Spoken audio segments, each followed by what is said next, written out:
The boss jock has entered the building. You are listening to the Sportcat Show. That's right, ladies and gentlemen, boys and girls, children of all ages. You have the one, the only Sportcat. I'm here with you for the next 2 hours to tickle your ears. And I don't know, we're going to talk about a whole bunch of stuff. Come over and find us. I know you're listening on Radio X in Australia and Dare Media, as well as all the Yerg's radio affiliates. But if you want to see my ugly mug, which I really don't know why you would want to, you can find us at the Sportcat shows. So come check it out. We got a great chat. Denise is here. And we have Chris, as usual, my two regulars. They keep me straight. They also remind me to tell you to please come over and to, here we go. Oh, well, I forgot Wendell. They also tell us to please come over, like, share, subscribe. Hit that thumbs up button because the YouTube algorithm just, it doesn't like me with some of the things I say. Not that I'm not a nice guy. I mean, some days I am, but I don't know. I took my blood pressure medicine. I'm coming in here like a tsunami on a rage. So we'll get into it, but we only have a few minutes, I'm sure, before people start tuning out. But the Cincinnati police chief yesterday said that the problem was us, social media, and she called out YouTubers like me for showing the video saying that we mischaracterized the crime and that it made her life harder. So we're going to get into that. I just took my blood pressure medicine, so let it get in, let it work a little bit.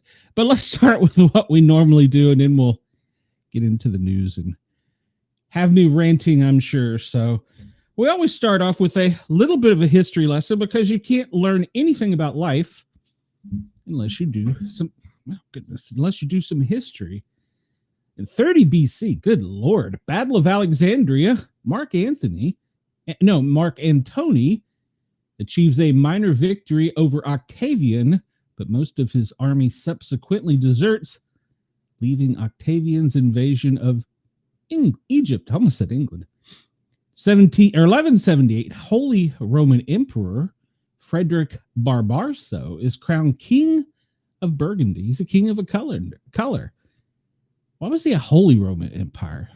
So Wendell says, with River Morse from Australia. Okay, welcome.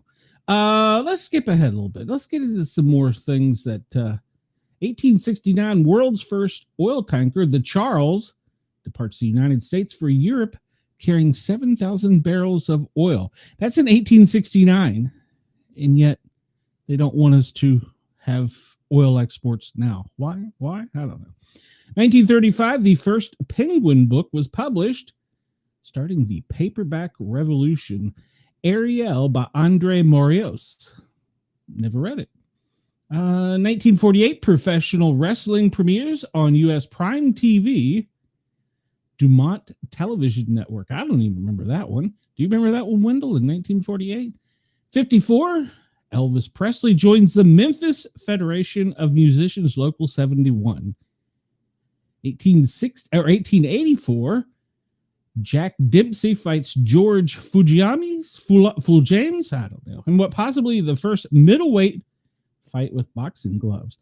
1930, first FIFA World Cup, and it was Uruguay beats Argentina 4-2, the inaugural event. Okay. And let's see, what's next here? We got 762 CE, Baghdad is formed. Okay, well, that's good. It's founded by, I'm just not even going to pronounce the name, so. It was intricately designed city and one of the most important in the region until the Mongols conquered it in the 13th century. Today, the Baghdad is capital of Iraq. That is correct. Otto von Bismarck died in 1898. A Persian-born statesman and first chancellor of the German Empire dies at the age of 83. He's one of the most influential figures in German history. As a statesman, he oversaw the unification of Germany and gained a reputation in Europe as a master diplomat and peacemaker. Under his under his leadership, modern Germany began to take shape. 1945, the U.S. Indianapolis is sunk by Japanese torpedoes in the Philippine Sea, plunging 900 men into shark-infested waters, and as many as 150 were killed by sharks. Good Lord. 316 men survived. 1975, well, Jimmy Hoffa disappeared, and they're still looking for him. So, where is he buried? Let's catch up in the chats here. Wendell says he wasn't born until 1961. Okay, well, hey, you're not too much older than me, Wendell. Nancy Pelosi was also at that ceremony. Yes, she was. So, yes, she was. So I'm sure we're gonna piss off some people today, Chris. So keep me stirred up. It's National Climb a Mountain Day. That's a good thing to do. I need to do it. I'm out of shape. It's National Whistleblower Day. Although I've heard some people are saying that they're telling whistleblowers not to come out now because they're facing too much heat. They have to go testify. If you're going to blow the whistle, aren't you supposed to tell somebody? I'm kind of asking for a friend. National Cheesecake Day. Oh, man. And my mom makes the world's best homemade cheesecake. I talked to her last time I was up there into a sweet potato cheesecake just to try something different because she's always making them. And man, that was good. Man, it was great. I've talked her into making several variations that help keep me be a fat kid. One of my other favorites, besides for the sweet potato one, was a marshmallow cheesecake. It was big and thick and tasted great. Something happened in Morocco. Enthronement in Morocco. Martyrs Day in South Sudan. National Father-in-Law Day. National Support Public Education Day. We should. Paperback Book Day. I guess that's because the first paperback book was published. It's probably in Pelosi's library. Share a Hug Day. I understand there's some controversy now about hugging thanks to Pedro Pascal. Apparently he's telling everybody he has anxiety and that the only way he can reduce his anxiety is by hugging women. I need to use that excuse. So, Vanuatu Independence Day and World Day Against Trafficking in Persons. Is that worded right?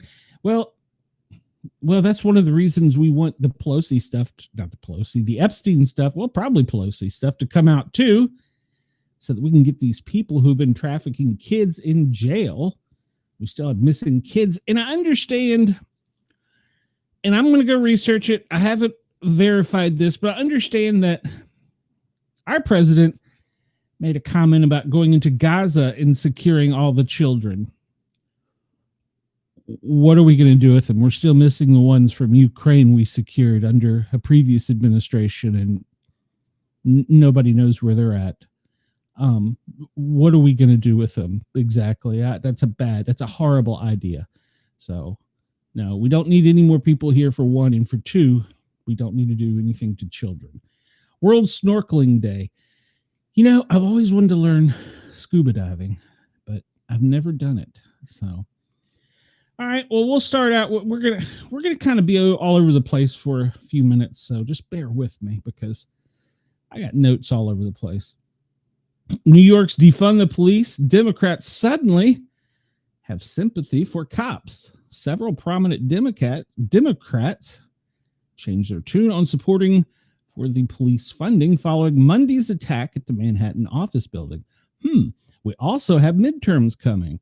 We also have one of the people in this picture is considering becoming a presidential candidate. So, wonder.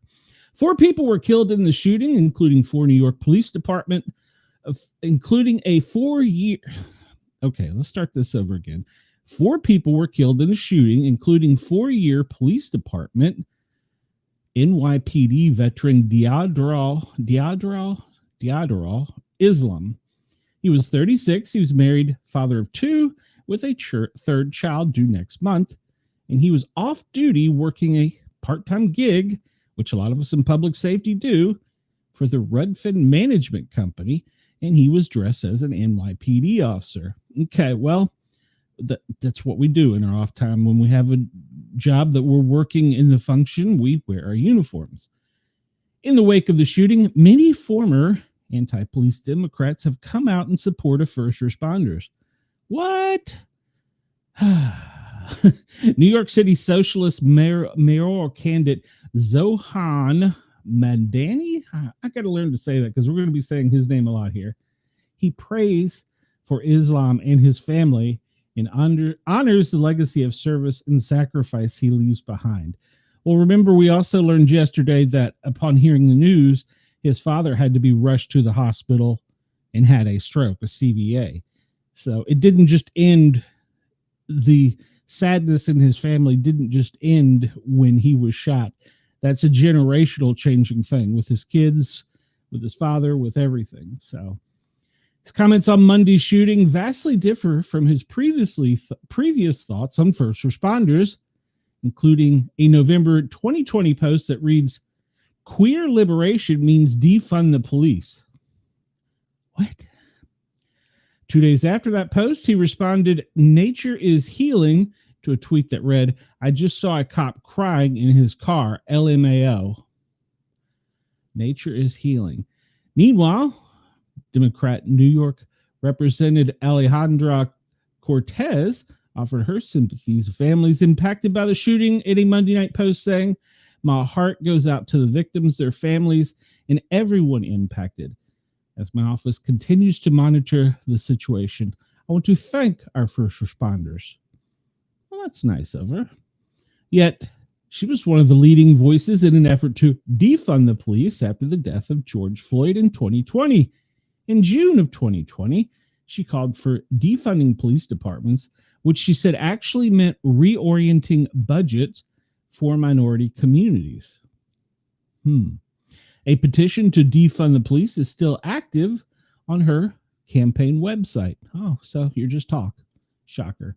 Oh, and let's get Chuck Schumer. He's got to put his mouth out there. Supported the George Floyd Justice in Policing Act of 2021, which limited police officers' ability to respond to incidents involving black suspects and other minorities. Schumer and Gillibrand released social media posts addressing Monday's shooting and gave remarks on the Senate floor Tuesday morning. He died doing what NYPD officers do every day, running towards danger, protecting others, putting his life on the line, and that's what he did, and he paid.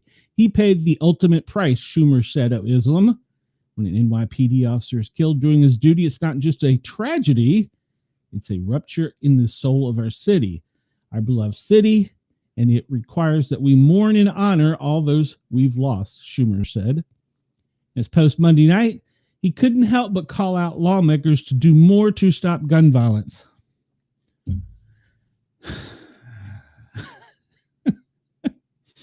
I don't know. I'm assuming that I have some listeners right now that somewhere in their sock drawers, between their mattresses, in their closet, they have a firearm that hasn't shot a single soul. But in June of 2020, he was soft on national defund the police riots, calling for Republicans to not spend time on fringe conspiracy theories. He was also historically in favor of gun control, offered both her sympathy to the victims and her gratitude for the first responders in the incident. "I'm grateful for the extraordinary first responders, and I'm praying for the families of NYPD officer Islam," Gillibrand wrote. "He honorably served his community, and he will be remembered for his courage."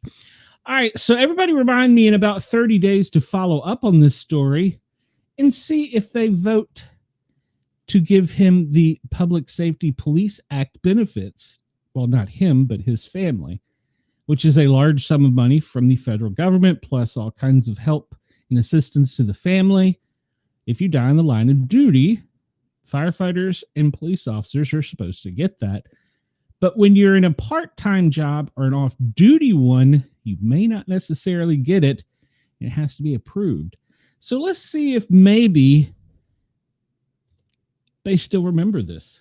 So Chris says, all it took was a police officer with the name of Islam to get to the left to love the police. Yeah, well, that and it's a midterm coming up. So, all right, we're going to talk about how we're going to get into the tsunami and all that, but I know by now all of you all know all about that. So we're going to just talk about other stories. So remember, we talked about how over the weekend there was mass casualty shootings in the city of Atlanta, the city where I live. And, well, they say the heat is the contributing factor in the violence. Atlanta hit 100 degrees for the first time this year, and officials say the extreme heat may be playing a role in a recent wave of violence across the city. Following a string of weekend shootings, Atlanta Mayor Andre Dickens acknowledged the seasonal spike in crime, stating, "We know that summer months often bring some of the most challenging times when it comes to crime and gun violence in our communities. While every case is different, experts say there's been a long documented connection between extreme heat and spikes in violence." Dr. Thaddeus Johnson, a criminology professor at the Georgia State University, GSU, explained that the heat often acts as a trigger that amplifies other factors already in play. "It's the confluence of it," Johnson said. "The heat serves as a domino that kind of makes all other pins fall."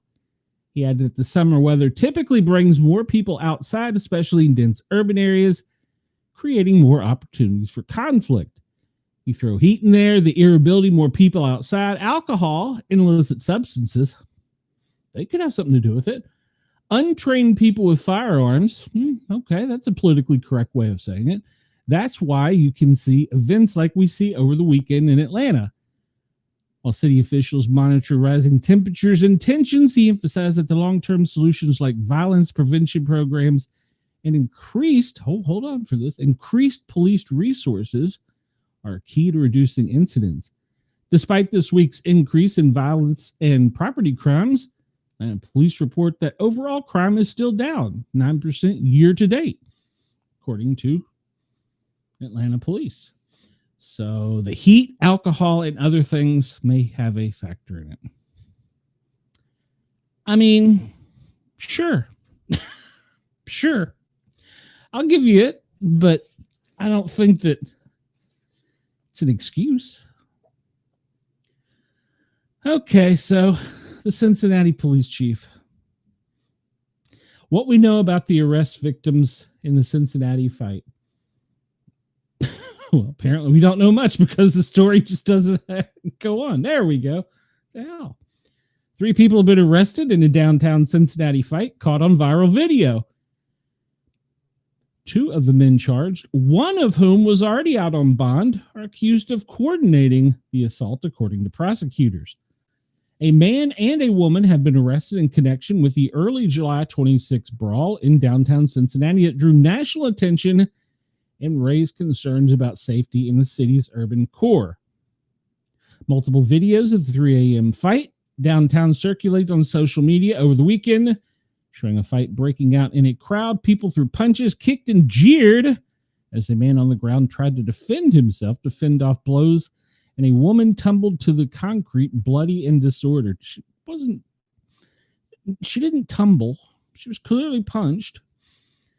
Cincinnati Police Chief Teresa Thetage said only one person in the crowd of 100 or so called 911. That's horrible.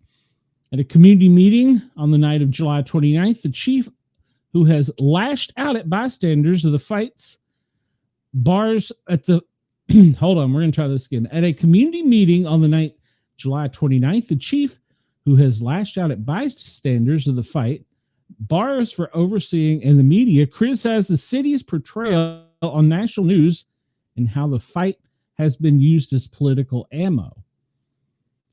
U.S. Senator Bernie Moreno said the U.S. Attorney General has launched an FBI investigation into the fight. Who has been arrested? Well, Montez Merriweather, 34, DeKyra Vernon, 24, and Jermaine Matthews, 39, face charges including felonious assault and aggravated riot. They have identified 2 other suspects as well, but they have not been reported to be in custody. Merriweather was out on bond when the police say he was involved. So he was already out on bond. He received $500,000 bond at a July 30th arrangement, and Matthews was giving $100,000 bond, although judges expect to set an additional bond on 31 July. Vernon is accused of inflicting serious physical harm to a woman by striking her in the face during the fight. Didn't we just say she tumbled? So he's accused of inflicting serious physical harm to a woman by striking her in the face during the fight before the woman lost consciousness, according to court documents. So the court documents even show it, but the media here wants to report, this is a Cincinnati Enquirer, wants to report she tumbled. Okay. Words matter, people. Where was the, So, according to court documents, her bond was set at $200,000. By the way, they're all out. People have paid for it. I don't think the one guy is out because he broke his bond. Cincinnati Police Detective Barney Blank said the video of the incident shows Meriwether walking up to Matthews, whispering something to him, and approaching one of the victims from behind, striking him in the face. Meriwether and Matthews then chase the victim, who was trying to retreat, to the ground before punching and kicking him. Blank said the detective added that Meriwether went after another man. We believe that he coordinated with Mrs. Matthews, Blank said. Some of the videos posted on social media showed that the fight began as two men circled each other and the crowd gathered. A few people stepped between them in an apparent attempt to calm them down.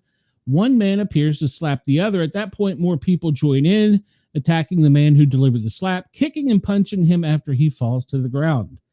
Another video shows a man moments before she's knocked to the pavement approaching the men involved in the fight. Moments later, a woman in the crowd runs up to her and throws a punch as she stumbles backwards. Another man punches her in the face so forcefully she goes limp and lies on the streets dazed. Didn't we say she just stumbled? Were they hospitalized? Well, a spokesperson for Cincinnati Police told USA Today on Tuesday in an email that two victims did go to the hospital the following day with, at what the time were non-life-threatening injuries. They were treated and released. I'm sure they had concussions. He added that he does not know what the status of their follow-up care is. I'm going to circle back to that. Have downtown residents expressed safety concerns? Well, apparently they have called for a real plan to help with this. More than 100 people packed in a community meeting with the Cincinnati leaders Tuesday night that had been scheduled before the fight. I will not tolerate lawlessness on the streets, the police chief said during the meeting at the Cincinnati Public Library. I owe it to you as a people who live and work to get the lawlessness under control. One resident questioned the department's response to the fight during the early hours of the Saturday morning, asking how many 911 calls for noise complaints and other disorder police received prior to the fight breaking out. A woman claimed that there were at least one indicating she had called that night.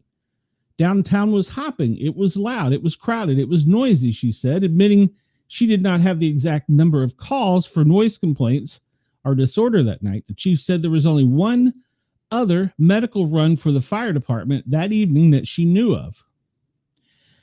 We're going to get back to that. The latest crime data provided by the city shows shootings are down when compared with data from this time last year, but property crimes, particularly in over the Rhine and downtown, are up. That must be an area. Yeah, in downtown and over the Rhine, there have been nearly double the number of burglaries, breaking and entering incidents, and thefts down from cars so far this year. They must be trying to get to the air conditioning. Citywide, there have been 34 reported homicides compared to 30 last year. More than a third of those killings have happened in the past month. Oh, there's the heat again. And over the Rhine, there have been 5 homicides this year, 3 of which have been in the past month. Reported shootings remain down across the city. Cincinnati police report 110 people have been shot so far this year, compared to 142 at this point in 2024. And how have Cincinnati national figures reacted to the fight? Well, the mayor said he is confident arrests are forthcoming, and that he is outraged by the vicious fight that occurred downtown. Vice President J.D. Vance was questioned while he was giving a speech. He said there's way too much lawlessness in American cities. Harmeet Dehan, I'm probably butchering that, Assistant Attorney for the U.S. Department of Justice Civil Rights Division retweeted a post on X from Ohio Senator Bernie Moreno and said, "Our federal hate crimes law apply to all Americans, and that the division will monitor how local authorities handle the incident." Hamilton County Prosecutor Connie Pillage said in the statement of the Inquirer that she will prosecute the attackers to the fullest extent of the law. Elon Musk, what the hell does he get to do with it, retweeted a video of the fight and said the guy almost killed this woman, aggravated assault. He later called for the police chief's resignation. I am calling for your resignation, Chief. Resign. There, all right, at me. Because she didn't answer questions. She didn't just not answer. Well, okay. And then the mayor candidate, Corey Bowman, the half-brother of U.S. Vice President J.D. Vance, called for the immediate resignation and removal of city manager Cheryl Long. Don't know Cheryl Long, but I can tell you the police chief needs to resign because she came out swinging hot for the fences and blaming everybody but the criminals. We're going to cover that in a minute. She came out blaming me. She came out blaming social media. She came out blaming alcohol. She came out blaming bartenders. And while she did all of that, she did not have her data and facts correctly. In this, on Tuesday night, she noted that there was one call for service by the fire department. I cannot speak to the number of ambulances and stuff in the city, but she stated that she did not know if they sought EMS assistance. Okay, you've got two people that have been beaten unconscious. One is bleeding from the face. Why did your police officers not call for EMS? That's the first question I have. My next question is, why do you as police chief not know if ambulances were dispatched? And then the next night at a meeting, you don't have the 911 printout of all the calls for service citywide, all agencies with you. You're incompetent as a police chief. You need to resign. And second, or whatever, thirdly, fourthly, calling out social media. For previous members of the Cincinnati Police Department, four previous members of the Cincinnati Police Department are suing the police chief for workplace discrimination against white males on the force. I'm seeing a pattern. The lawsuit brought by Captain Robert Wilson and Lieutenants Patrick Canton, Gerald Hodges, and Andrew Mitchells on May 19th alleges the city and police chief partook in intentional and discriminatory practices based on sex and gender. According to the Cincinnati Enquirer, the officers asserted that they suffered harm, damage to their professional reputations, and emotional distress as a result of the department's alleged favorable treatment towards women and racial minorities. The city and chief have actively and systemically undertaken efforts to promote, advance, and make promotion and assignment decisions that are preferable to women and minorities and to the inclusion of white males, the lawsuit reads. The officers said they were passed over for preferred assignments, which include good benefits and are seen as career-advancing roles, according to the Enquirer. They further allege that since the police chief became chief, a race-based quota system has been used to promote women and racial minorities to the rank of lieutenant. The police department has not responded to the, who was this? This was the Daily Caller in Cincinnati for comment. Wonder why. I'm going to stay on this one for a minute because I'm hot. 3 arrested over Cincinnati mass brawl that sparked widespread fury, and one of them was out on bond. Cops have arrested 3 people in connections with a savage mass brawl that left 2 injured over the weekend. Jermaine Matthews, Montanez Merriweather, and DeKyra Vernon were taken into custody this week as the couple were violently set upon after a couple were violently set upon in a downtown area of Ohio. Search warrants have also been issued for 2 other unidentified people. accused of jumping into the shocking melee. Footage of the altercation swept social media as the couples were being beaten to the street near the Love nightclub as a crowd gathered. And then during the conference, said that 100 people, the police chief said that 100 people descended on the Brawl, but only one called 911. That is unacceptable. And that the traffic was horrendous. People saw this. They were fighting in front of traffic. Why didn't they call us? Maybe if you had officers patrolling the beat. Matthews was charged with aggravated riot and assault. However, charges against the other individual were not immediately clear. And there's the 3 thugs that have been arrested. And one of them had already been out on bond for another crime.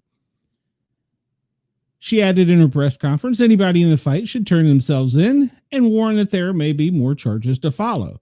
Anyone who puts hand on another individual during this incident and attempt to cause harm will face consequences. I don't care which side of the incident or the fight they were on. The shocking footage, a man in a white t-shirt was shoved to the ground and beaten by two men as other members of the crowd jeered and joined in. The gang beat the man for nearly a minute as he lay in the middle of the street, with the attackers appearing to step on his head multiple times. One of them did a WWE move. When the barrage temporarily stopped, the man was seen attempting to stand, but immediately fell over in apparent disorientation. One attacker yelled out, "My man's drunk." He's punch drunk. A woman in a black dress rushed to his aid, but was attacked by the crowd, suffering 2 blows to the face. The impact caused her to fall, with her head slamming onto the pavement, with blood spewing from her mouth. And so you're a police officer, and you see a female like this, and you don't call for an ambulance. What is wrong with you? It's gained attention among conservatives on social media. I'm a conservative and a libtard, apparently, I've been told. The couples were seen being attacked by the mob have not been named, although Ohio gubernatorial candidate Vivek Wasrami has identified the woman as Holly.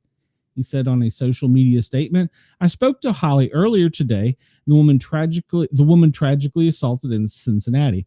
And he's being called out because he only spoke to the white woman. What is wrong with people? She is a single working mom who went to her friend's birthday party. It's unconscionable that there were no police presence in that area of Cincinnati on a Friday night, or even an ambulance to take her to the hospital. Well, the ambulance was at the station. And according to the chief, 2 nights later, or 3 nights later, they only had 1 call. So there should have been an ambulance available for call. I mean, I would think they got more than 1 ambulance in the city. So anyhow, they want to end the wokeness and control the city violence. But I think that the left, am I saying this correctly? The one that wants the summer of rage, yeah, they might have got the summer of rage they didn't want. So let's see. Chris says Johnson's temperature theory is horseshit. Agreed. And if heat is an excuse, maybe menopause is too. Hey, maybe. All right. So the New York City shooting, if you remember, the comment I made was that he was a football player, but he never played football. Think about that for a minute. I said that, and now details are coming out that the massacre was against Blackstone's executive Wesley LePonter and 4 other victims in the Midtown. Well, they're comparing him to Luigi Mangione. Employee with Blackstone was one of the 4 confirmed victims killed by Shane Devon Tamura, and now many are comparing it to the Luigi Mangione's incident, the alleged shooting of the United Healthcare CEO, because the investment management company shared its The investment management company shared its disbelief at her passing in a heartbreaking statement. Word cannot express the devastation we feel, the statement read. She was a blood member of Blackstone family and will be sorely missed. She was brilliant, passionate, warm, generous, and deeply respected with our firm and beyond. She embodied the best of Blackstone. Our prayers are with her husband, children, and family. All right. Well, according to the investigation, she was believed to be hiding behind a pillar when she was shot and killed by the crazed gunman who was to have suffered from CTE, a degenerative brain disease associated with frequent head injuries. LePatner worked as a senior managing director of a real estate in New York Blackstone. According to the company's website, she was the global head of Core Plus Real Estate and CEO of Blackstone Real Estate Income Trust. News of LePatner led to many recall Mangione's alleged crime. The 27-year-old who was accused of killing United Healthcare CEO Brian Thompson. It's scary, the president that Luigi started, one commented on a social forum. This example is similar to the guy that was mad at the NFL and wanted his revenge, but in contrast ended up miscalculating and killing people who were completely unrelated to the issue. He was found with a suicide note in his back pocket, which was 3 pages long, they're now saying. And it was written while he was on the 33rd floor. Think about that. He had time to write a 3-page note. No one in that office had a weapon. Another person in the forum claims someone called him a folk hero just for shooting a cop, and others are saying that he is like Luigi. Another Luigi, a user asked. Another added, he got his target and spared bystanders. He should be in jail. That CEO didn't deserve to die, but I can see how it's easier to be sympathetic to him versus the reckless shooting that only killed bystanders. One theorized, keep making life difficult for average working class people, and you'll get more Luigis. Mangione faces federal charges, but he had already pled guilty to all of them. RadarOnline.com reported surveillance footage captured him walking into 345 Park Avenue. We're going to show that in Manhattan, where the NFL headquarters are located, carrying an M4 rifle. It was not an M4, it was an AR. M4 is a military weapon. That's what the M stands for. Upon entering the building, he immediately opened fire on NYPD officer Islam, who was branded a hero. Okay, well, he was shot in the back because he never saw it coming, because this guy was a coward. NYPD Commissioner Jessica Tisch said of Islam, he was doing his job that we asked him to. He put himself in harm's way. He made the ultimate sacrifice, shot in cold blood, wearing a uniform that stood out for the promise that he made the city. After he killed them, RadarOnline.com has learned was not affiliated with any political party, took the elevator to the 33rd floor where he shot LePatner, a 46-year-old security officer, Aliand Etienne, and a Rudin management employee, Julie Hyman. He had a documented mental health history, according to the commissioner, and ended up killing himself. All right, so we're going to talk about that too. So we have no association with the police department. He took the wrong elevator. That could happen because if you pick the wrong elevator, you can go to the odd floors, you can go to the even floors. I'm still with, okay. But it wasn't the people that he thought he was going to shoot, so why didn't he just get on the other elevator on that floor and go down or up, whatever, which way it was, to his? Okay. So there's that. We'll not even talk about the fact that CNN was trying to call this a white shooter. Well, okay. So this comes to us from Time Magazine. What to know? President Donald Trump on Tuesday condemned the New York City shooting that left 5 people dead, including the suspected perpetrator, as a senseless act of violence. Took place at a corporate office building in Midtown Manhattan. Haven't we said in some of the things about talking about school security that some of the most hardened and well-protected facilities in the country are banks and investment firms? So Deutsche Bank, which is one of the largest banks, actually own about 60% of most mortgages in the country, including this guy. Aren't they more protected? It's the global headquarters to asset manager Blackstone, the National Football League, and other companies. Yeah, they're leaving Deutsche Bank out of there. The officer was identified as one of the victims. He never got a chance to get a round off. He was shot in the back, according to other stories.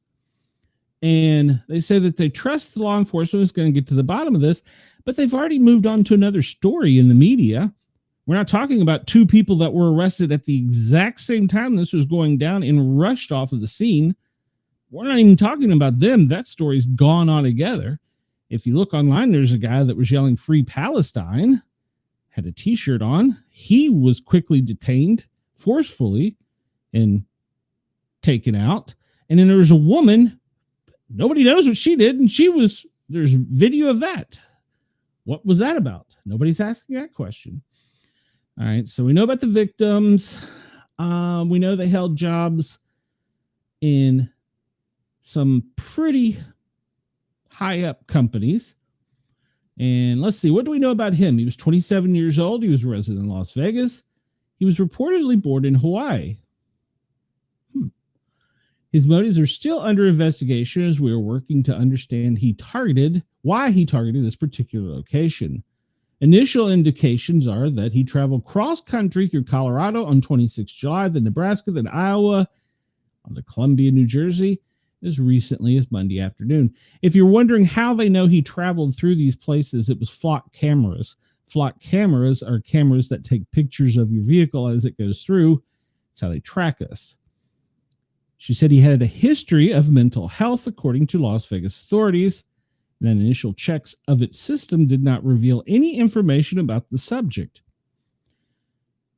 He had a history of mental health, but he had a concealed carry. All right. So did he target the NFL? Well, they're reporting that he did, which was headquarters on the 5th floor, after papers were found on his body indicating he had grievances with the league over its handling of CTE. I thought it was on the 5th. He went to. When you go in the building, it probably says there's a sign saying what is where. He can only be diagnosed with CTE post-mortem because they need a brain examination. We're going to get to that. They believed NFL players believe they had the condition which has been linked to suicidality. He played high school football when he was younger and described as a standout running back in a video from 2015 at the Granada Hills Charter School. It was a private school. Issued a statement saying that he had no connection with the school since his withdrawal a decade ago. And the school will cooperate with law enforcement. They were horrified about the incident. Okay, so he played high school ball at a private high school. So we're not talking about the money he probably had, his parents probably had. We don't know their background. Somebody said that they thought that his dad was a LAPD officer or something, was a police officer somewhere. So I don't know about that. I can't confirm that, and obviously it isn't in this. But okay, well, this picture's been edited, so let's talk about this picture for a minute. This is him. We're not going to talk about the race for a minute. They're saying that he was wearing body armor. Usually body armor is worn over clothes. We're going to say, I'll show you here in a minute if he should have put it on. So, but they're saying he was wearing body armor, but there is no body armor visible. And you think of body armor as the big heavy vest with plates.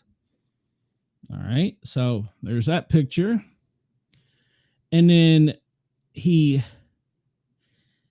obviously was prepared for this because there's the weapon and here's all the other ammo, and there's another handgun. I believe it's a pistol stuff down in there. He would have had time to get his vest on. He was double parked. He got this out and walked into a heavily armed fortified building with a long arm 30 round magazine clip. So if he had body armor, you would think that he would have put it on before he took this out of its thing. Just throwing out theories here. I don't know anything else. But this is the picture that got me to thinking. He shot himself in the chest, so he couldn't have been wearing body armor if he shot himself in the chest. I mean, true, he could have, because it may not have done anything for the round, but there's no signs there, and that quickly disappeared. What do you not see in this picture of him? And this has been checked to not be AI. If he was shot in the chest, he shot himself in the heart. The heart pumps a lot of blood. That's white carpeting. There's no blood. There's no blood on the rifle. Said that he shot himself with the rifle. If this is the position it was found, seems like it's facing the wrong way. I'm just throwing ideas out here. There's no blood. The firearm, the long arm, was not bloodied. And if he shot himself with a long armed, it should be pointing the other direction. Just throwing things out there. So we're going to move along here, but some of the conspiracy theories are talking about Freemason, numerology, being the 33rd floor. I'm going to be honest, I don't know a lot about that because I've never really studied that, but I understand that that's a big thing. The 33rd floor, Freemason. Now we've learned he didn't take the wrong elevator. If they were on the 5th floor, isn't 33 and 5 both odd numbers? That doesn't make sense now. That I thought that the NFL was on the 34th floor. So he didn't get on the wrong elevator. Now that I've learned that. What other institutions? There's all kinds of stuff about that company online that's tying them to all kinds of shadiness and taking away people's homes. Multiple people are in home foreclosure because of this. Nobody's come out to say if his family had that. Then there's all kinds of things about Free Palestine because there was somebody arrested that was wearing a t-shirt, but nobody knows where that person is. And there's no confirmed statements that he made that statement, Free Palestine. But the football speculation, he would have never seen the NFL and wouldn't have been eligible for a draft or tryouts in high school. So I don't understand the NFL connection at all. He played football. I played football, but that has nothing to do with the NFL. I don't know. All right, we're going to skip through this because you can go research yourself. There's a whole lot of conspiracy theories out there. I'm not saying any of them are correct, but I'm saying there's some things now that have made me think. There are definitely some things that have made me think now. So, and then, we also talked about this. There was a shooter in Reno, got very little coverage. Let me catch up on comments. And Chris says he could have written a shorter note. Yes, he was on that floor for long enough to have written a 3-page suicide note.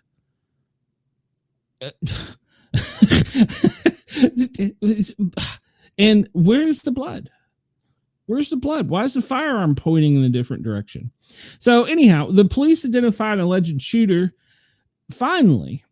So this happened in Reno the same day, left 3 people dead and 2 others injured. So there was one less person, and this got hardly any coverage, and they didn't come out until late last night saying who it was. It was 26-year-old Dakota Halver. He's a Reno resident, and he is hospitalized in critical condition after being shot by the police. Now, one of the reasons we haven't learned much about this is because the Reno Police Department isn't taking the lead. Another police department is, because it was an officer-involved shooting. So his firearm initially malfunctioned, but apparently he was smart enough to clear it. And then he fired at the group, shooting 5 people, resulting in 1 being pronounced dead at the scene. 4 others were transported to the hospital. He then fled the scene in the parking lot where he was confronted by resort security. He said he fired on the security officer, who also returned fire. The suspect continued to flee through the parking lot, where he was accused of fatally shooting the driver of a vehicle. By that time, Reno police arrived on the scene, where they located the suspect, who allegedly fired his weapon and struck a police cruiser.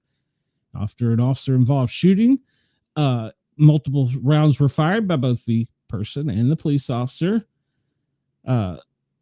Police identified the deceased victims, and he was taken to the hospital in critical condition. So today, we're just finding out his name, but we don't know anything about this guy.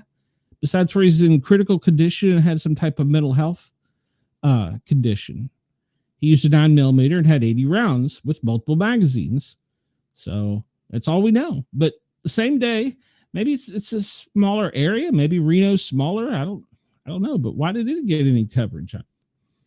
Kind of odd. Same day. Why did they just today, or not today, last night, release his name?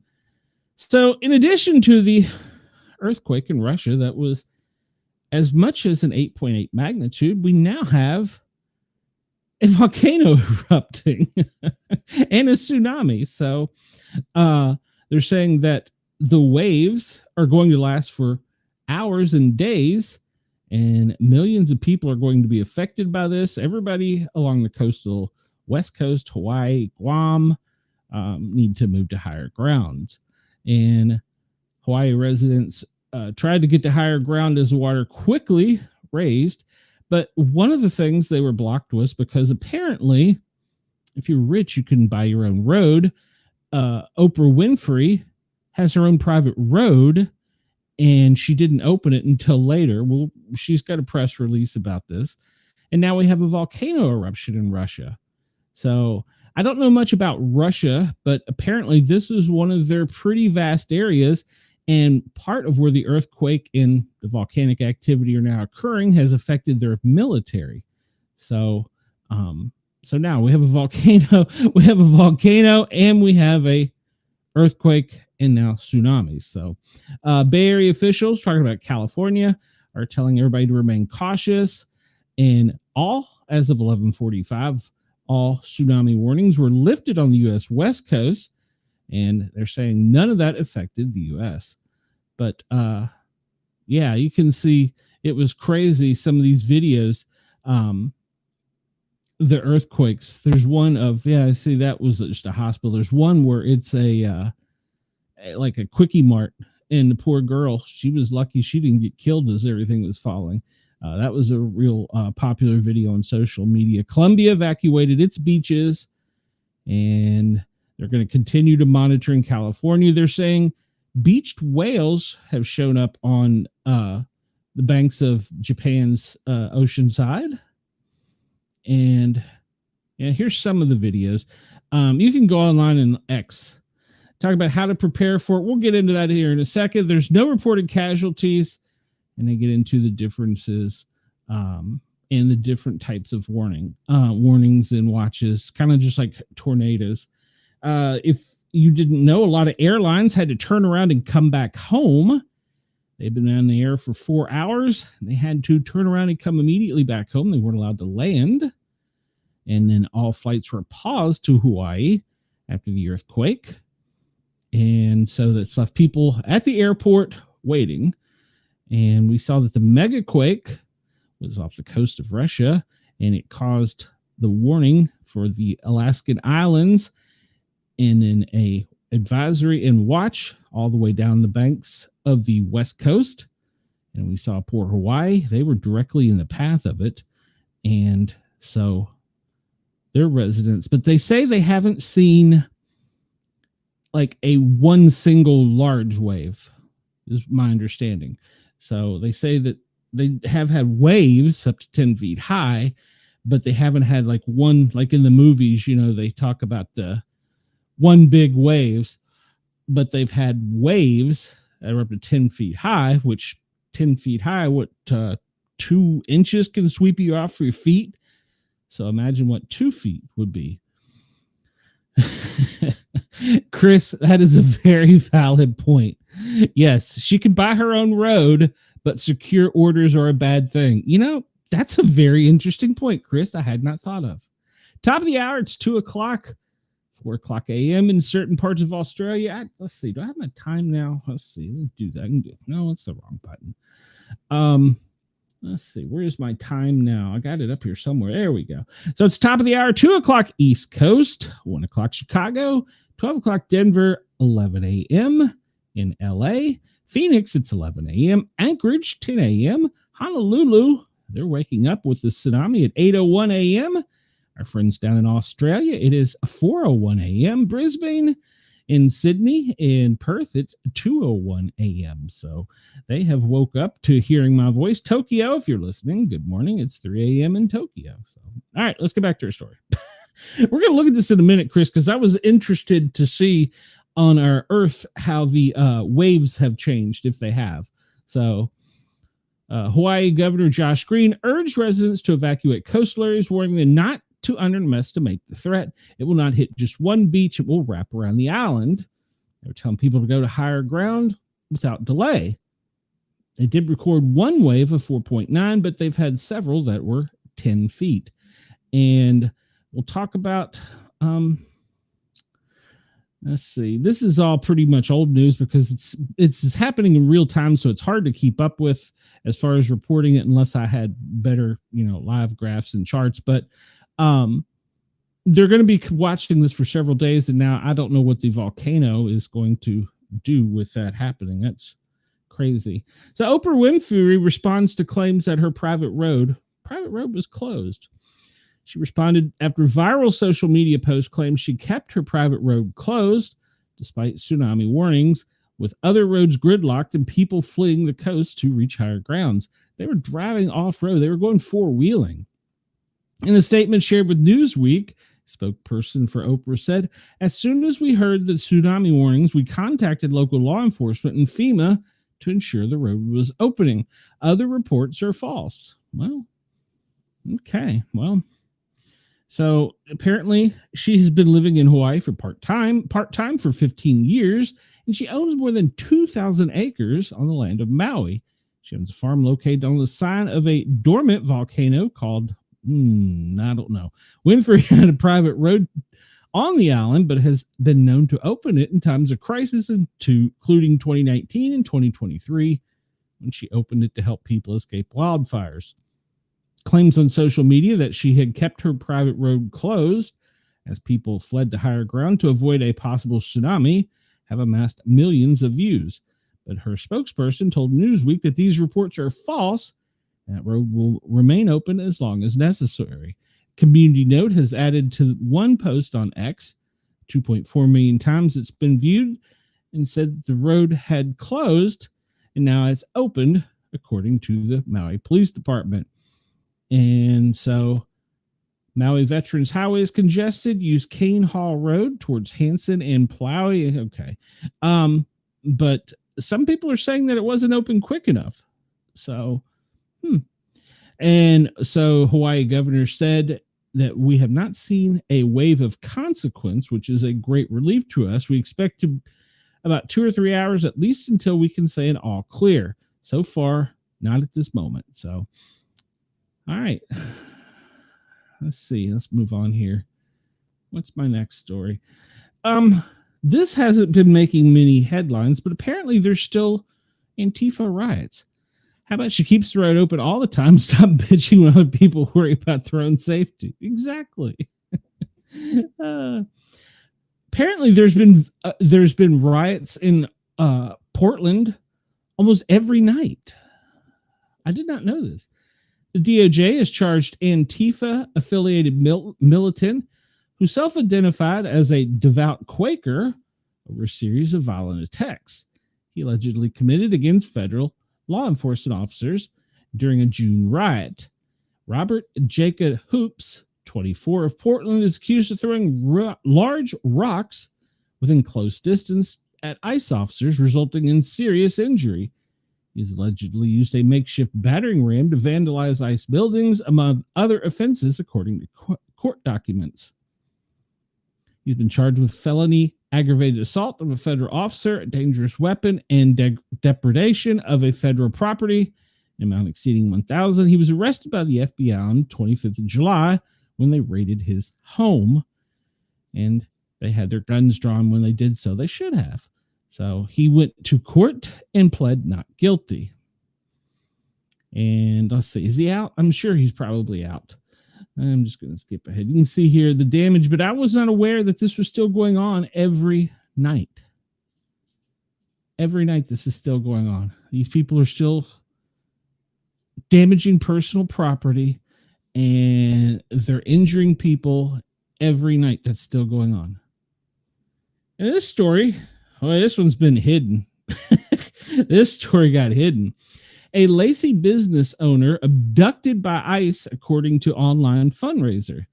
The owner of a mechanic shop in Lacey, a small organic farm, was taken into custody by ICE, according to a fundraiser posted on GoFundMe, which was created last month by co-organizers Carissa Miller and Anna Ortega to raise $10,000 for his legal defense to help the family. As of Tuesday morning, there was about $9,800 raised. On June 24th, my close friend and neighbor Paco was abducted by ICE. The fundraising reads, he was pulled over while riding passenger and removed from the vehicle without a warrant or receiving any information about why he was detained. His wife tried to film the situation, but ICE wouldn't let her or answer any questions, according to the campaign. He's being held at the Northwest Detention Center in Tacoma. His businesses are for sale. We are working hard to sell any assets to bring money in, but it's difficult without him here, as the business and assets are in his name. If anyone wants to buy a mechanic shop and business, please let us know. They describe him as a wonderful friend and beautiful neighbor and blah, blah, blah. He would always be there to help you, and he was just perfect. And hold on. All right. So the story gets more interesting because, well, apparently in the fundraiser they used AI, but they didn't talk about who Paco really was. He's a Mexican national wanted for murder in his home country. He was arrested by ICE and U.S. Marshals, but they've been running a GoFundMe trying to raise money to get him out. And so they're still trying to get money to get this murderer out that's not even who he actually is. They're using AI pictures to soften the story. What? People. And Antifa targeted George Washington's mother with terrible acts. Well, yes, Antifa apparently didn't get the memo and went after a monument dedicated to the monument of our first president, George Washington. They've attempted to tear down monuments and rewrite history, but they're no longer satisfied with attacking historical figures. They now feel the need to turn their attention to the mother of one of the most historical figures. How despicable. The Mary Washington Monument in Virginia was vandalized Saturday night with Antifa spray painted on it. So they're going after George Washington's mother and painting stuff defacing her monuments. What is wrong with people? Why are they... What is wrong with people? They're nuts. People are nuts. People are just nuts. And here's another one. A Mexican national accused of faking her own kidnapping is an elaborate hoax. A Mexican woman illegally residing in LA has been charged with fabricating a dramatized kidnapping in an apparent attempt to garner public sympathy and raise money through a GoFundMe. I guess it's worked out for Paco, so she's trying to do it for herself. So she's got $4,500 so far, but she's with ICE right now. She's with the real ICE now. So here's a list of cities probably over the weekend not to be in. So there you go. If you're in any of those cities, I'm just at this point, I'm trying to hit things fast to move on. So yeah, the Rage Against the Regime riots. Those are the cities. Yeah, I'm sure there's a website that tells you where to go find it if you want to join in. They found the missing minute from the Epstein jail cell, but apparently the missing minute faces the other way. But they're not showing it. Missing minute has been found in the Jeffrey Epstein tape, but it's a camera facing where you can actually see what's going on, and it isn't missing any seconds. But yeah, nothing to see here. Nothing to see. Trump says Epstein stole young women from Mar-a-Lago, including Virginia Guilfrey. All right. Well, that's interesting. That's an AP headline. I'm just skipping through it. And Democrats are using the obscure law to get the release of the Epstein files. They moved on July 30th, that's today, to force President Trump to release the files from the investigation into notorious sex offender Jeffrey Epstein by invoking an obscure law to keep up the pressure on an issue that has rolled his administration. They're facing an increase in intense demands to be more transparent. And they've raised further questions by, like we said, his comments. And what's the name of the law? Senate Minority Leader Chuck Schumer, the Democrats, the Homeland Government Affairs Committee, wrote to the Justice Department asking for the materials under a section of federal law known as the Rule of Five. The measure, introduced a century ago but rarely used, requires government departments to provide relevant information if any 5 members of the Senate's chief watchdog panel request it. It's not clear if it could be enforced in court or if it will help with the efforts to put a spotlight on the issue. So it's dividing them all, Republicans and Democrats. So now we're using the rule of fives. We're going to get, this is like I said, I don't necessarily want the names. I just want to know that criminals are being put away and children are being safe. I got this one real quick. I'm not going to go into the whole article because of time, but one of our most commonly used pain medicines, Tylenol, or the generics, has caused to an increase in risk-taking. And, well, people aren't aware of the behavior or even the problems that this thing can cause. It makes people feel less emotional when they consider risky activity. They're not as scared. It's part of the way the drug works. And so there's new studies coming out, and they're also not talking about how if you take large doses of it, even over a period of time, it will do serious damage to your liver. So this study needs to be really looked at, and especially if you're taking a large amount of Tylenol or know someone who is, not just for the risky behavior, but for the damage to the liver. So keep that in your thoughts if you take Tylenol. And now they've issued an alert. If we remember a couple days ago, they issued an alert about not drinking. Well, now they've issued an air quality alert saying there may be unusual fatigue associated with air quality and heat. So there's enough fatigue to people go out and shoot each other, but okay. So the Wisconsin Department of Natural Resources had issued air quality advisory, began at 6 a.m. and it's continuing. And they're saying that the warning can make us feel more fatigued. It will also cause the air, of course, can make problems worse that are heart and lung diseases. Anyone that's sensitive with asthma, young children, older adults should take precautionary residence, keep windows closed, and they're saying that it will make you more fatigued. So there's a warning out about that. If you're having problems with the air quality in the heat, there's an unusual fatigue. DC, one more day of intense heat, and then a cold front is coming into DC. We'll talk about that in a minute. And sleepiness could be triggered by power overload in the brain. That's a new study that's out. And I really don't have time to do Ozzy's funeral justice, but yesterday there was a very large public funeral and procession for Ozzy. You can go check it out online and see. Here's some of the photos from that. So everybody, if you are interested, you can go to Daily Mail and look at that. The streets were lined and there was flowers and well-wishers all along the path to you can see here the path that the hearse took. So it was quite a ceremony. So if you got time, go check it out. Look at all the flowers and the memorials there. Wow. I'm sure the family was just overwhelmed. That's crazy. That's crazy how many people come out for him. And it's good. It's good. He was a hell of a performer. So Ozzy is missed. We love you, Ozzy. Yes, we do.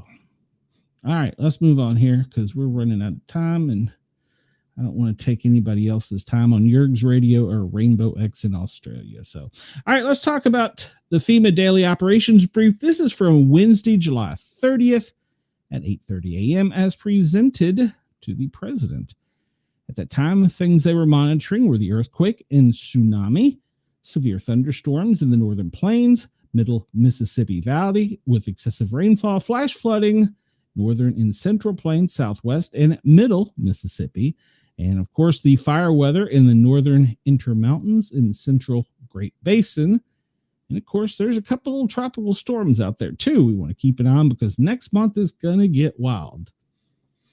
All right, so the situation for the tsunami, they talk about how they were preparing for the tsunami on the West Coast, and they think that luckily it hasn't been one large wave, but there have been waves in California is 6 feet high, but there have been multiple ones, and the same went for Hawaii. They said as of this writing was 5.7, but we saw in another article it was 10.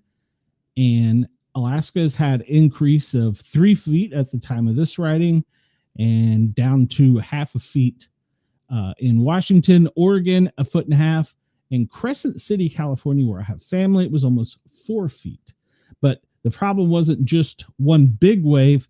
It was multiple waves, and it's going to continue for a little bit longer. So if you live in those areas, listen to, this is already outdated. Listen to your local announcements. NOAA Weather Radio. I cannot preach this enough. NOAA Weather Radio. Get one. Buy one. Have one. They're cheap. They're good. I need to get a couple and do a product demonstration. We now have Hurricane Iona that we have to worry about, but so far it's just trolling out to sea and not damage anybody. And we have several tropical storms. So, but the problem is, as we talked about a couple days ago, that dust out here off the Atlantic that's kept all that energy down. Well, there's one area of it that is causing increased activity. So today doesn't look like there's anything more than heavy rainfall extending from Michigan down to Oklahoma and then up through the Four Corners into Montana, and spotty rain showers throughout the rest of the country, even some over on the West Coast there in Oregon and California and up in New England. Tomorrow, the heaviest rain will be over in the New England area, going up and towards Boston from the Chesapeake Bay region. And then Friday, it looks like the Carolina coast up to Chesapeake Bay is going to have to worry about some severe heavy rains. We see that for the next few days, the heaviest rainfall, well, look here along the coastal lines from the Outer Banks all the way up to Boston, actually past Boston, up to Nova Scotia, inland all the way across the Carolinas to the Appalachia, and it's going to extend down to the Gulf of America, where that band down around the Gulf of America is whipping up. And then let's not forget about our friends in the Dakotas, up in Illinois, Michigan, Wisconsin, that area, there will be some heavy rains as well. Excessive heat. Yes, it's hot out there. Holy cow. That wedge going up the Mississippi isn't as well formed as it has been. So we see that the cold front is trying to push down. That's what's causing some of these violent storms. But we see the excessive heat is pretty much most of Florida, extending up the coastline to almost to Boston. And then we look into the Appalachians in the deep south, and it's a lot of code reds there. And on the left side, the west side of the Mississippi, extending all the way past Texarkana, it's code red and code orange. The fire weather outlook, pretty much all of Washington, Oregon, but it's going to be worse in Northern California in Oregon. And there's a small area in the Sierra Nevadas that they're keeping an eye on. National fire activity. We've talked about this. And so far, there's 5 large fires, 3 contained, and there's 5 new large fires, and 3 fires are contained, but so far there's only 33 fires. So as we talk about the fires daily, most of the fires are on the West Coast, or the other side of the Mississippi, between the Mississippi and the Rockies. And that area is traditionally known in the Grand Basin, the Northern Rockies, but really that whole Northwest, Northern California, all of California. And then you always have to worry about the Southwest with the lightning. So currently there are 33 large fires. And space weather outlook, we don't have much to talk about here. It's pretty benign. Nothing active, no aurora irregularities. Although, please start watching the headlines because you're going to start seeing something about, I'm not making this up, UFOs. I'm not making it up. Let's see. So let's go back in time till Tuesday and look at the president's schedule. We saw that he left Scotland at local time 11:40 a.m. Eastern. He arrived at the Royal Air Force and had some comments and things there in Scotland where he departed. And the press was called to local Washington, D.C. by 6.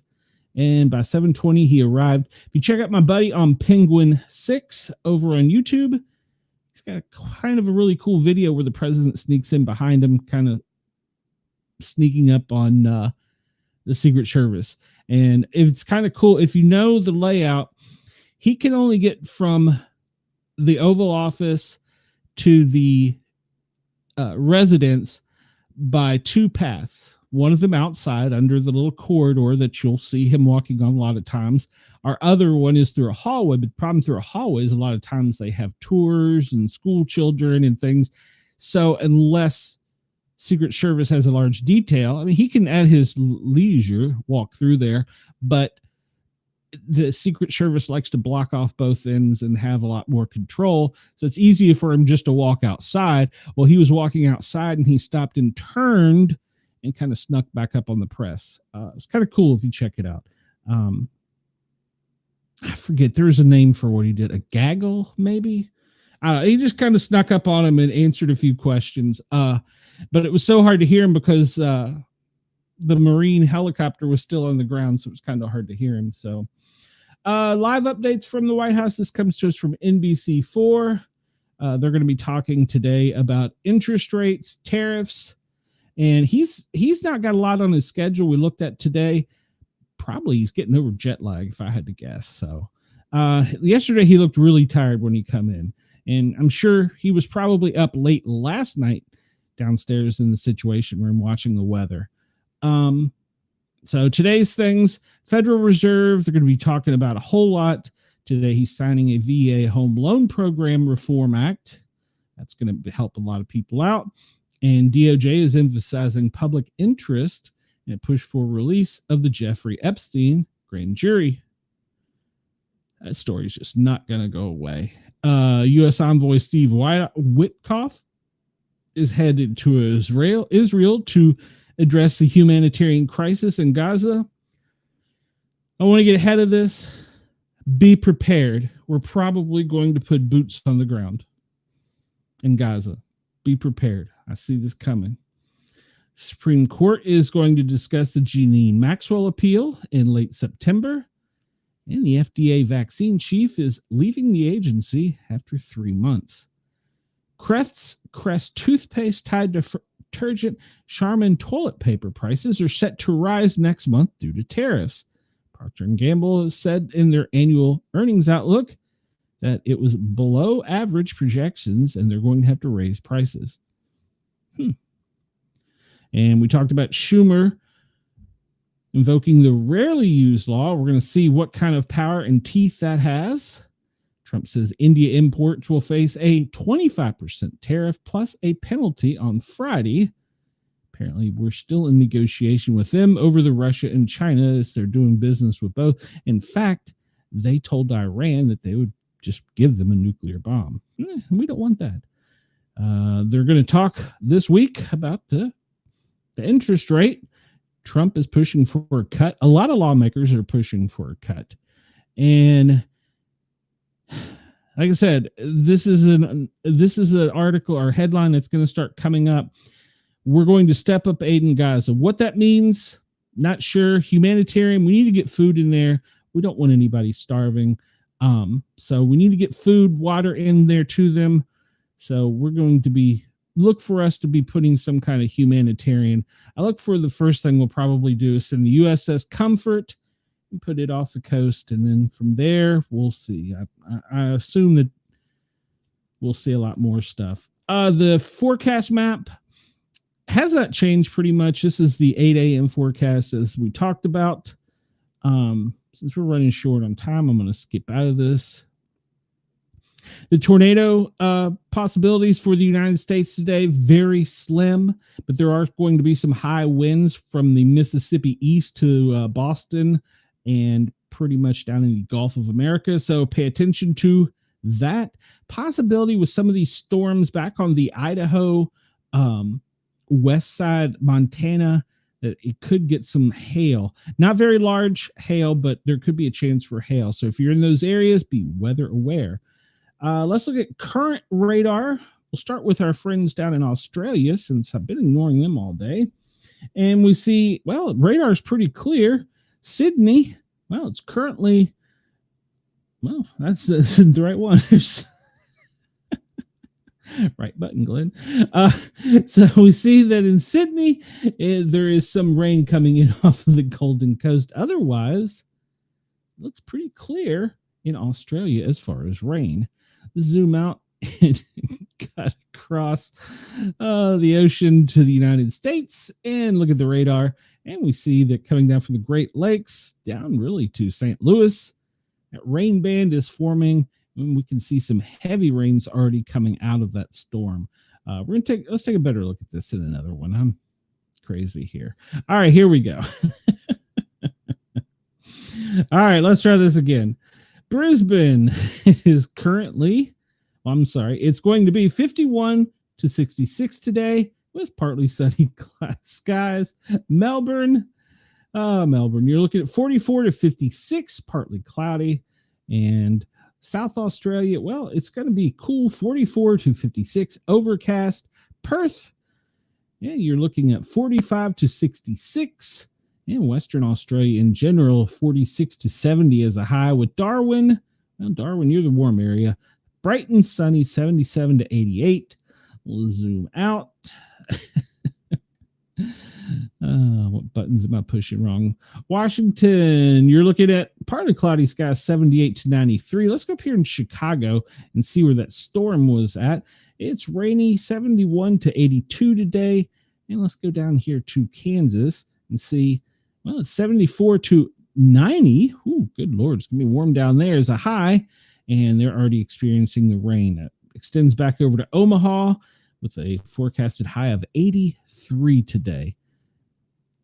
Tampa, you have been setting records. Currently, it's sunny with a high of 91 today. So Tampa's been setting some crazy records as far as heat. All right, this is the weather warning, and this tells us from the National Weather Service. You can go to weatherwarnaffirmtech.com and check it out, but it's always best to have a NOAA weather radio and stay updated. We see Louisiana, New Hampshire, Alabama, California, New Mexico, Iowa, Pennsylvania, New York are under a flood watch. Iowa, you're under a flood warning. All those other states should see their severe weather threats or heat. They both kind of run together. Arkansas, Louisiana, Oklahoma, Texas, heat advisory. That's for the next day and a half. It's going to extend for a long time. Extreme is going to continue for almost 2 days. There's our test message in Maryland. I don't know why. Alaska, have 5 minutes left of tsunami advisory. And in California, you have about an hour and a half left. Pennsylvania, you just have a flood watch. Special weather statement down in Florida. I'm sure that's got to do with the heat, as well as in Illinois, Indiana, Colorado. It's probably the heat. Let's see here. Nope. There's a thunderstorm in Colorado. They're tracking it on radar. Strong thunderstorms 8 miles west of Antero Reserve, moving southeast at 15. Wind gusts up to 50. Penny-sized hail. So there it is. There's that area we were talking about. We were going to be worried about. In Delaware, New Jersey, Pennsylvania, I'm sure New York, heat advisory, extreme heat warning in Kentucky, Ohio, West Virginia. Flood watch today for Delaware, Maryland, New Jersey, Pennsylvania. So all kinds of flood watches and warnings, but the extreme heat warning is what's really making the news. Let's zoom out and get a look at the current heat. Currently in Washington, D.C., it is 92 degrees. Up in Boston, it is 86. Virginia Beach, you're 87. Charlotte, 92. Atlanta, 81. Tampa, you're already at 90. Down the Keys, it's about 85. Mobile, Alabama, you're looking at 90. Hopping over to Houston. Oh, look at that, 95. Looks like Phoenix has got the hot number today at 102. Ooh, it's a different kind of heat though, right?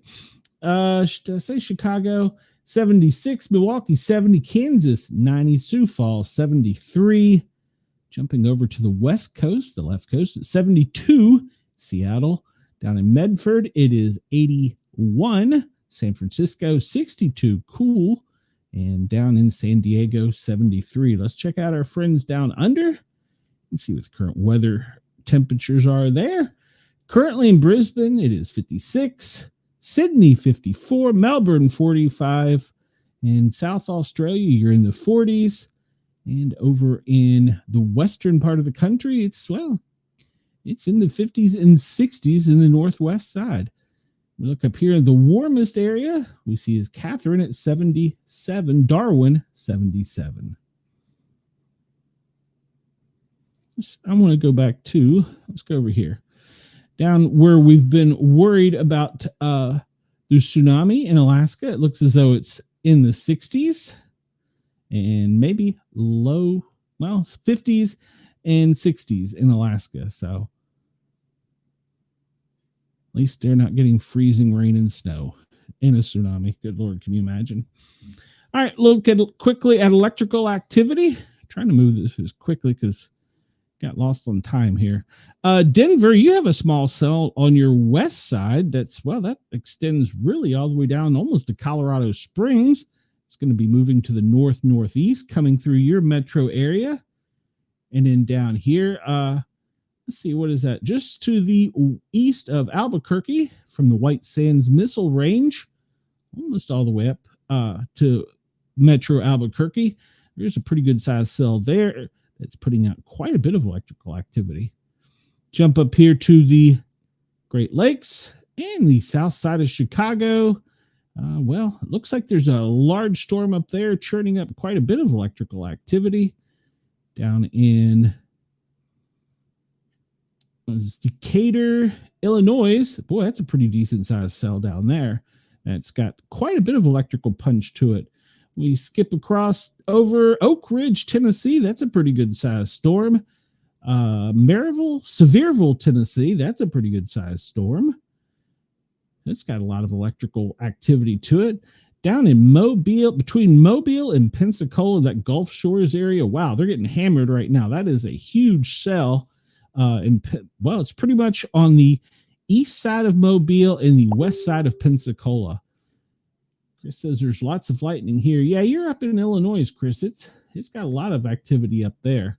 Not sure exact part there, but yeah, you can look at the area from pretty much the Great Lakes down to the southwest, past Bloomington to Decatur. That's a pretty good sized cell.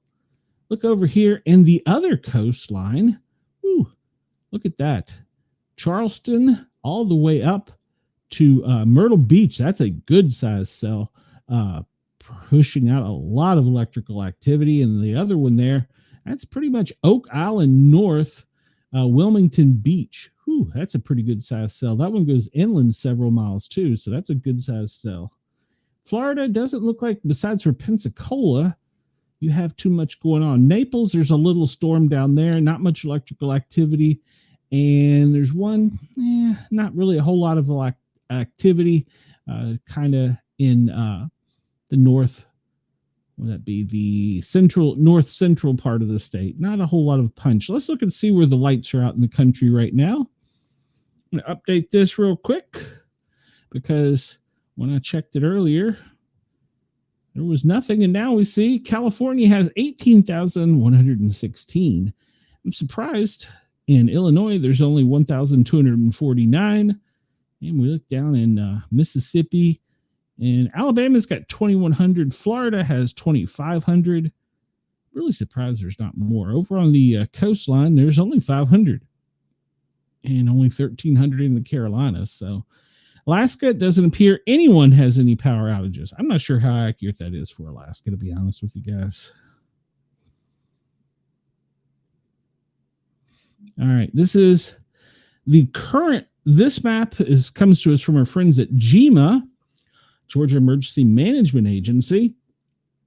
And it's a combination of pretty much every warning that's out there or watch from NOAA, the radar, and then the little blue dots are earthquakes. And we see, if we look up the Mississippi here, we can see that extreme heat weather warnings. And we see the heat advisories extending out both sides bilaterally all the way up to the Great Lakes. And then once you get to the Great Lakes, in that area, we start seeing the flood warnings and stuff of that nature. And we see in Ohio, we are going to start to see some pop-ups, thunderstorm warnings as well. I'm sure probably back over here in Illinois if I hadn't zoomed out so quickly. And over on the Atlantic coastline, wow. Let it draw, maybe.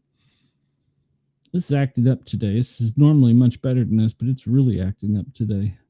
I don't know what all those squiggly lines are when it's drawing. All right, so here we go. Let's try this again if it'll let us. We see the storms there off of the Atlantic coastline where we were talking about earlier. Don't see a lot of rain activity. It's just a lot of electrical activity. If this map must not be drawing right. Yeah, I don't think it's drawing right. If we look at the, well, it could be, but you would have thought, I would have thought those storms were much larger. All right, we're going to zoom out real quick and see if it'll let us see what's going on over the West Coast with the tsunamis. Not a lot of rain over there, but we see a bunch of little earthquakes. That's not unusual, but we see all those weather statements and warnings from tsunami to special weather statements dotting up and down the coast.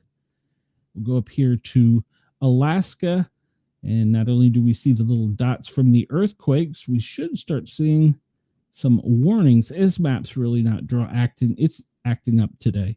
So let's see. I think I got a better one here. Let's see.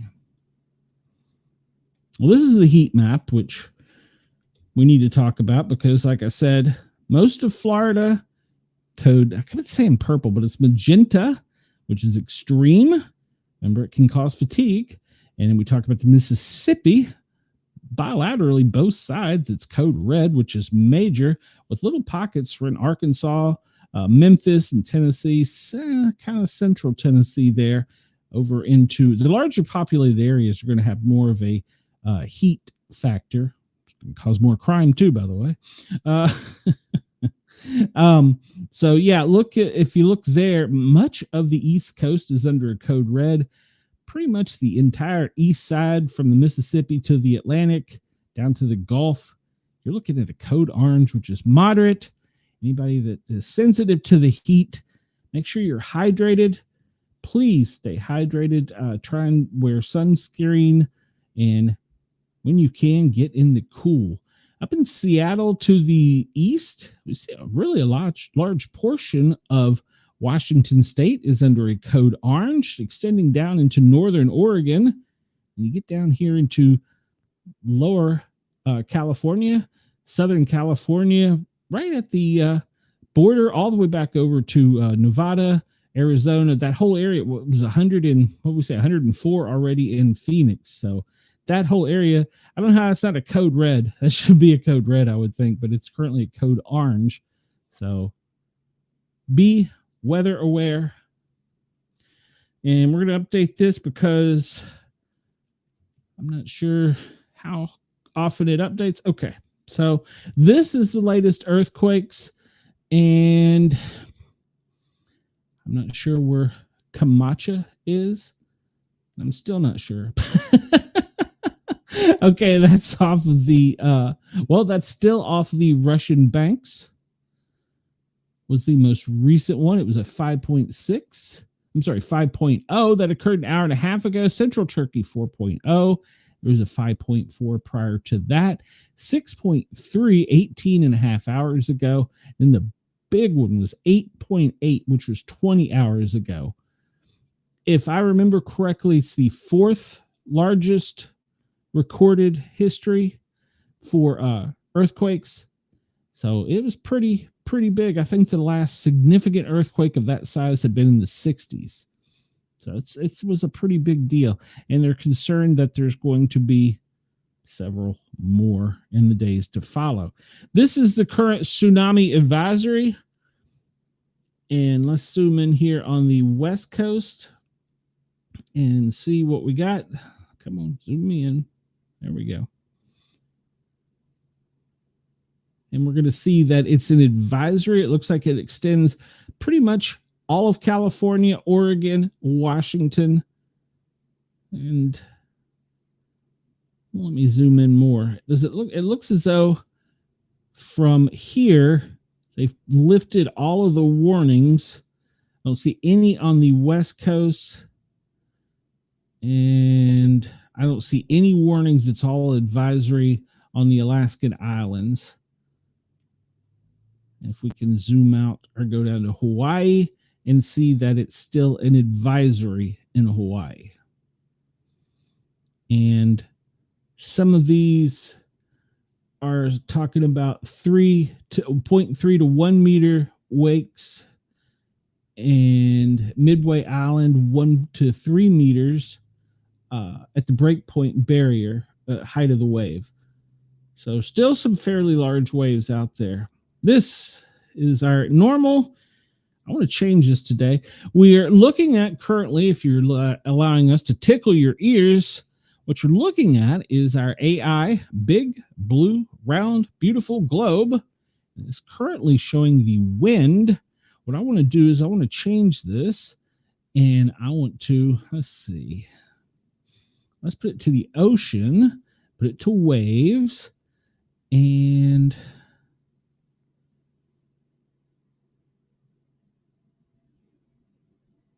no, that's not the one I want.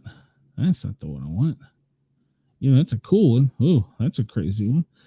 What I wanted to do, well, I guess that's what I want. No, that's the one I want. All right. So this is the current waves on the ocean. No. How do I close this? No, that's not what I wanted. Go away. X.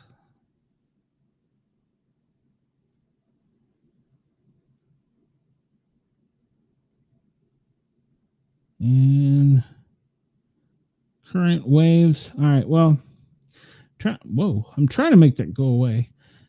What I want to do is show. So we know the earthquake occurred off of the coast of Russia, which is over.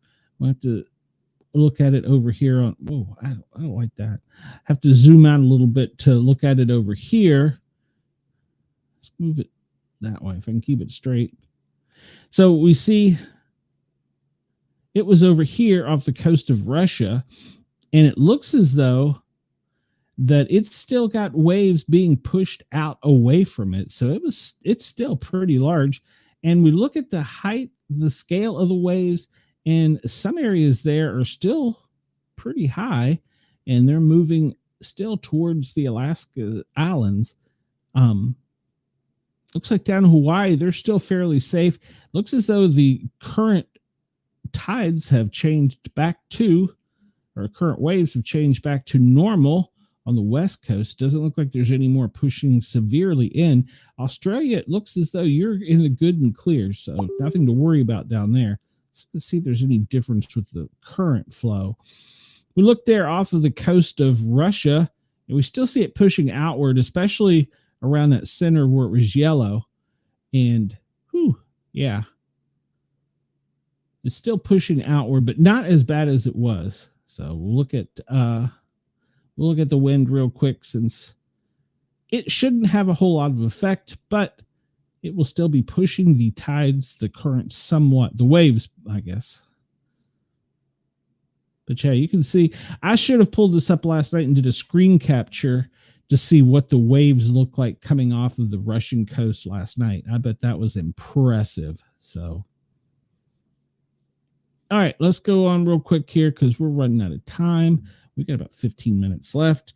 Where we were talking about, where they were talking earlier about the be warned because you may be more tired, was up here in this area, Montana's, the Wisconsins, almost down to where you are in Chris, Dakotas, all this area, even over into the northeast, code yellow, code red. The red is where they're talking about the air quality is just horrible. We're going to look and see. That's probably the smoke density. So we'll see how dense it is here in a second on the smoke map. But yeah, look at pretty much for the top of the country along the Canadian border, from Montana over, code red or code orange. Down in the Gulf of America, looks like from Houston pushing inland to Texas all the way up to Oklahoma City, some code yellow. Those spinning winds down in the Gulf are helping keep us here in the South from having too bad of an air quality day. Let's look real quick.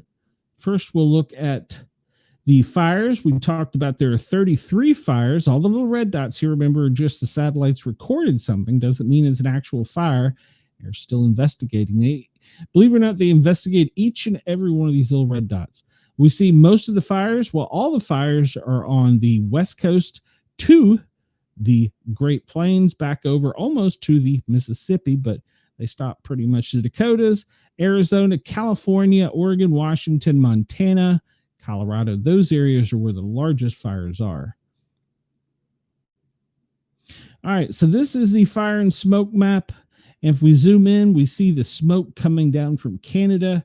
That is why the air quality is so horrible in North Dakota, Minnesota, Minneapolis, Wisconsin, Michigan, all the way over to, it's going to affect Boston probably tomorrow, the New England area.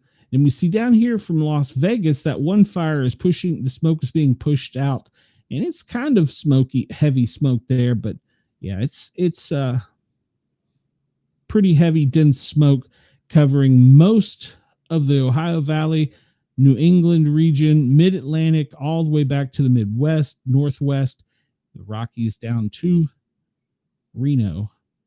And we can see that wind is pushing that smoke all the way up. And it's pushing it all the way up through Quebec, almost up to Greenland. All right, let's look at the overall air quality map. And we see we're still getting that flow of dust from the Sierras, and that's helping us. But there's storms forming right into these areas that are being trapped by the dust. They're not really moving because the dust and the wind, they're kind of sitting there. They're not gaining much speed. But when we get cut off from this cold front pushing down through the Canadians, down through the Mississippi Valley, all the way down to the Gulf of America, when that cold front comes out, it's going to push all that dust offshore.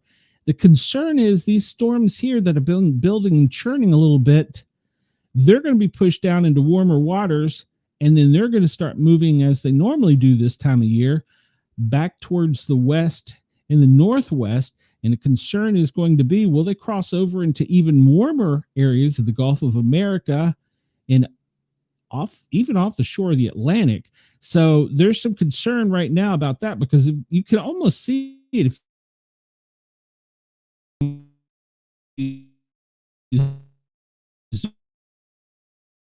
in here. This patient pretty much following to the west of the Mississippi is going to push all that, once it gets down to the Gulf of America, back up to the northeast and cut off that flow of denser, heavier air that's can't really get the electrical charges from the dust. And where it's going to bring this next week is going to be very interesting. So look at the air quality while we're here. Mark, the Toronto, Buffalo. You've got some horrible air quality. You've got that smoke coming down. And then, of course, the dust, as we were just talking about, is still coming in, and it's being pushed up the center of the country and along the mid-Atlantic. So next week, be weather. Keep your eyes and ears open. I'll be watching things so you don't have to and keeping up with it, but always be weather aware. Let's see. Most recent earthquake for the United States was a 2.5 in the Alaskan Islands. And we zoom in there and look right off of the coast of Russia. Look at all those earthquakes and the aftershocks. This is why they're concerned. That was the 8.8 one, right? No, that was 5.0. This was the 8.8. So, no, that wasn't the 5.0. That was 5.0. Where's the 8.8? Show me the 8.8. I thought it was right around there too. This is the reason they're concerned with waves still coming, because if you look at these are anywhere from 4 to 6 on the Richter scale. Where is the 8.0 one, or 8.8? Well, see, you go back so far and it loses it. All right, 6.3, 8.8. There we go. All right, so the 8.8 was right here, and that was, what we say, 20 hours ago. Look at all these others off the coast of Russia that have been anywhere from 5 to 6. And this is why they're so concerned, because this is still turbulent water and it's still being shook up.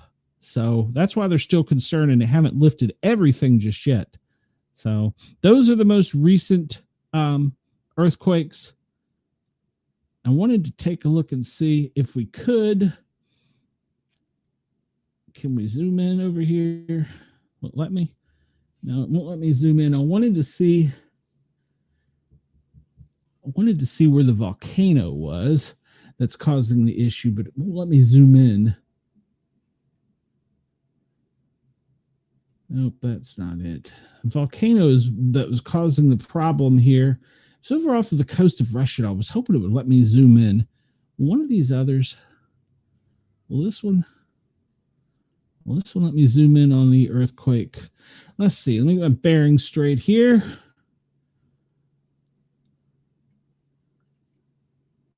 Let's see. Here is active earthquake. Where is the volcano? Look at look at all these earthquakes over off the coast of Russia. Just look at that. Wow. But where is the volcano? Is this the volcano?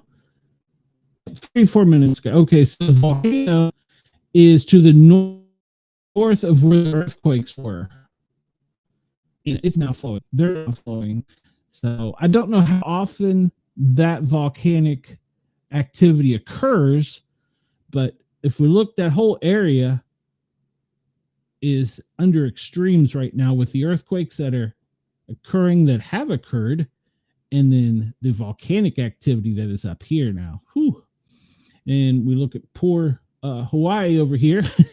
They've had to deal with all of the tsunami effects, and there's a cyclone just kind of spinning off there. Don't think it's going to do anything, but still kind of raise some concern.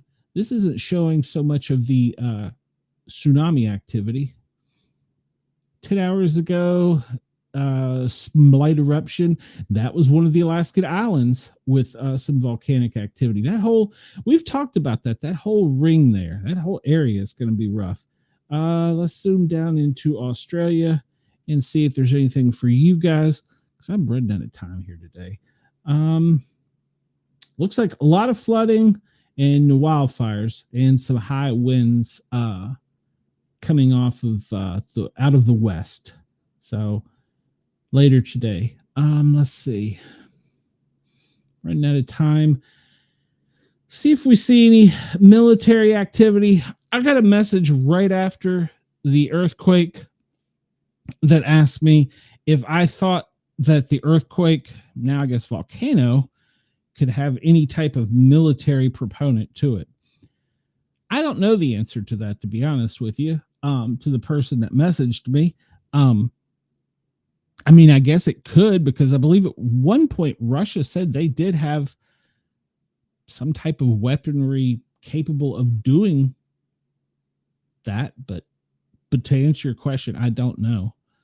All right, let's see. Coming out of Honolulu here, that's Canadian military. That's probably a dignitary getting the heck out of Honolulu. And that there is a dignitary, but I'm going to guess with that size plane, that's just doing maybe some island hopping. This one coming out of Honolulu is probably en route back to Canada, unless it's got dignitaries that's going to pick up their family over on other parts of the islands. Let's see up here in Alaska, there's any type of activity. Don't see anything. Coast Guard is out patrolling the islands. See that? And what is that? That's a Globe Master, some kind of troop movement or movement of equipment. And that's a tanker. So if there's a tanker there, you know there's aircraft. That's another tanker. So if there's two tankers up like that, then there's at least 60 fighter aircraft that we're not seeing. So Elvis 44. It's funny, some of the names they give these things. I have to go back and look up and see. There are specific names for each one. That's one of the special military jets that's all darked out. All right. And it looks like that tanker has been circling down here in Long Beach. So that means that there are, hey, Denise, all right, no worries. I'm about to get out of here myself. That means there's fighter aircraft down there off of the California coast as well. Zooming out, just kind of take a look here, see if I see anything too odd or unusual. I don't want to get tied in too much to some of these areas, because a lot of these could be operations looking for bad guys, so we don't want to get too crazy. Let's see, that is a troop movement or equipment movement.